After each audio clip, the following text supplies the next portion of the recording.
Hello, and welcome to this episode of Mike, CineMike. Yeah, cheesy, but I had to. I want to talk about why I think that Daniel Craig needs to come back to play James Bond one last time. As those of you who follow media gossip may have heard, there's a lot of talk that Spectre could turn out to be Craig's swan song for 007. He made a comment that everyone ran with when he was questioned about a follow-up film. He said, "I'd rather break this glass and slash my wrists." Very quickly, people buzzed that this is the end for Craig's Bond. Now, while Craig has remained somewhat silent in the wake of all this, he did actually comment on it briefly, and I caught one of these sources where he's talking to Chris Hardwick on the NERDS podcast. Much like me in this situation, someone asked me, immediately after I finished this, would you do another one? I was like, I'd rather slash my wrists. 2 days after I'd finished, he got asked after Skyfall, would he do another one? He was like, fuck no, because he finished editing this movie the week before we premiered it. True, he was speaking for Sam Mendes and his reluctance to return after Skyfall to the director's chair, but he seemed to draw a parallel to how he currently feels. This implies to me that he may just need a breather.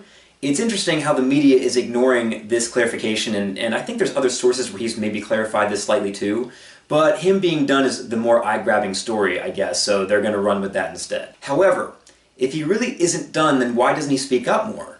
Could it be a negotiating tactic? This is very possible, as people like Robert Downey Jr. have pulled similar stunts to renegotiate their contracts. According to a source that posted on Radar, and whether or not this source is credible is anyone's guess, but they said of Daniel Craig that the studio is desperate to secure the actor's services while they phase in a younger long-term successor. Everyone knows how much executives adore him, and the idea of losing him at such a crucial time in the franchise isn't an option as far as all the studio honchos are concerned. There are also reports that the next Bond film won't be released until late 2018. Supposedly, this is partly because producer Barbara Broccoli wants to focus on other projects first, but more importantly, because she wants time to try to convince Daniel Craig to return. Now, while this could be true, there is another possibility that Bond fans have to consider. That Daniel Craig truly is hanging up the Walter PBK. Well, reports are everywhere, so who knows who to believe. There's articles listing the top favorites for his replacement. Idris Elba's name is always at the top of that list, and for good reason. He'd be great, but he is perhaps a little too old for the part. I've seen Tom Hiddleston's name tossed around, partly because he reportedly met with the Bond producers. Obviously, I'm sided with Craig's return, but if you were to force a name out of me, well, then I guess I'd say Tom Hardy, because that guy is incredibly talented, obviously, and as far as I can tell, can play anything. While Bond has proven immortal for 50 years thanks to him constantly being reborn, I don't think that it's time for that just yet. Now, why do I say that?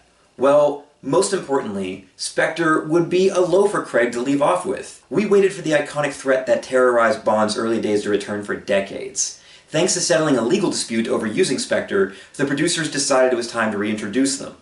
Well, it wasn't worth the wait. Christoph Waltz seemed ideal to play Bond's greatest villain, Blofeld. You hire that man, and you're expected to unleash his villainy in all of its scene-chewing glory. However, he felt incredibly reserved and dulled down, especially when you compare him to the brilliant performances he had in movies like *Inglourious Basterds*. Ooh, that's a bingo!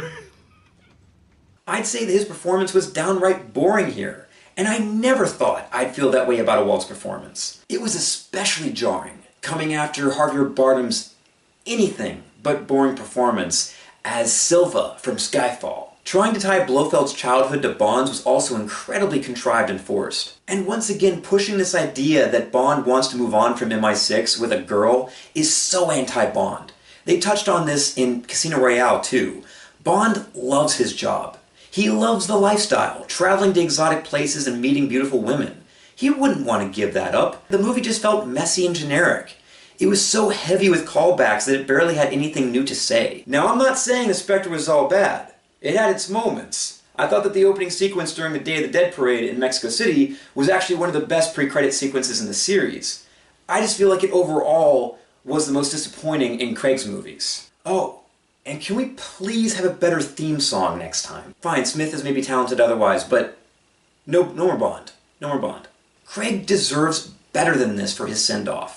He's easily the best Bond since Sean Connery. They may have screwed up Blofeld and Spectre's reintroduction, but they could smooth over some of the issues if the next one is done right. First off, I don't want to see Sam Mendes direct the next one. Now don't get me wrong, I think he's a great director.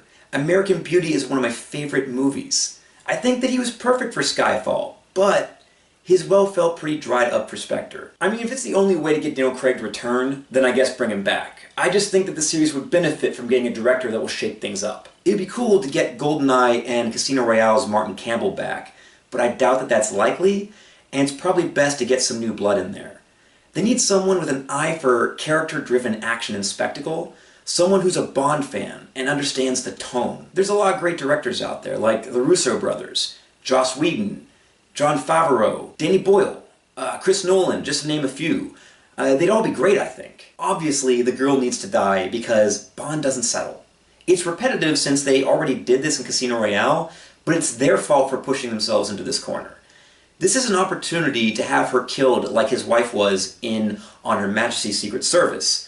So whether Blofeld planned this before he was captured or while he's in custody is all possible. They could also have him escape in a pre-credit sequence.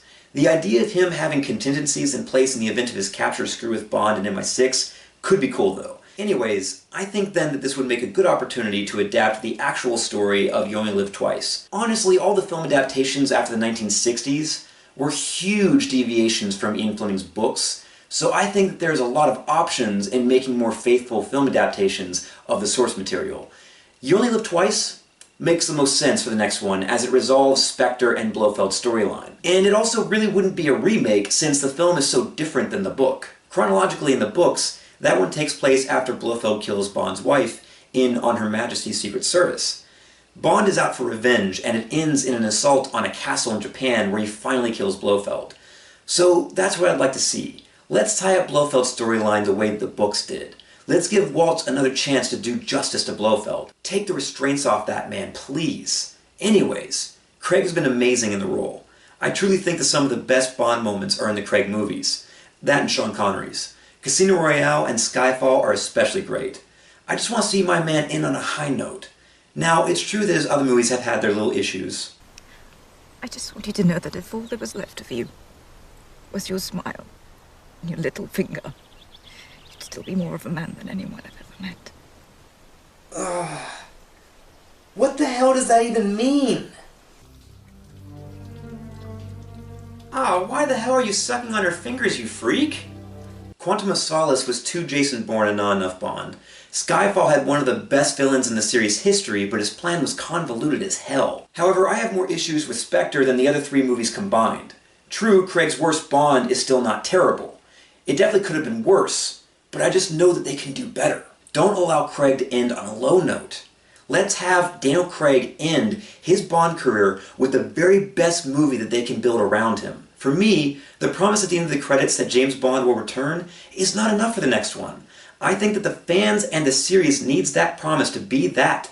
Daniel Craig will return. So that's all I got for this one. Click like if you enjoyed the episode. Feel free to comment below if you want to discuss Daniel Craig as James Bond 007. Do you agree or disagree with me? And what are some of the actors you'd like to toss in as considerations for his replacement should the series go in that direction?